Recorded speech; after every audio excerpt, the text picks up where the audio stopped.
Oke, anak ini kan masih gini, kalau kita bicara soal perkembangan anak ya, tentang tumbuh kembangnya anak, anak ini dipengaruhi oleh dua faktor gitu ya.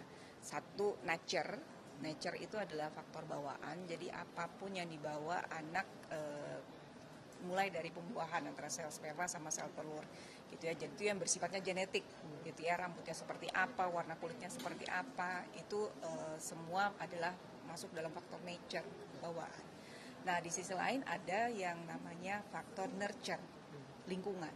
Nah, lingkungan ini mulai dari ketika di dalam kandungan ibu makan apa, jadi asupan makanan, asupan stimulasi yang diterima anak ini mulai dari dia dalam kandungan sampai dia lahir tumbuh besar. Nah, di situ termasuk adalah pendidikan, termasuk juga kurikulum, termasuk juga orang-orang yang berada di sekitar anak ya, termasuk guru, orang tua gitu ya. Kalau di rumah ya orang tua dan pengasuh, katakanlah, dan keluarga besar, terus di sekolah ada guru.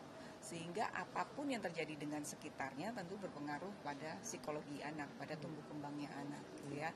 Ketika misalnya kurikulum terlalu menekan, ya mungkin resikonya anak merasa terbebani sehingga stres, atau kurikulum hanya memberikan peluang untuk anak berkembang dalam satu aspek saja gitu ya, akademis saja, tidak memperhatikan masalah emosi, sosial, ya anak akan kekurangan wadah ya untuk mengekspresikan apa yang potensi kemampuannya dia seperti apa, dan aspek-aspek yang lain mungkin tidak berkembang gitu ya, jadi tidak belajar cara mengendalikan emosi, tidak mengembangkan karakter.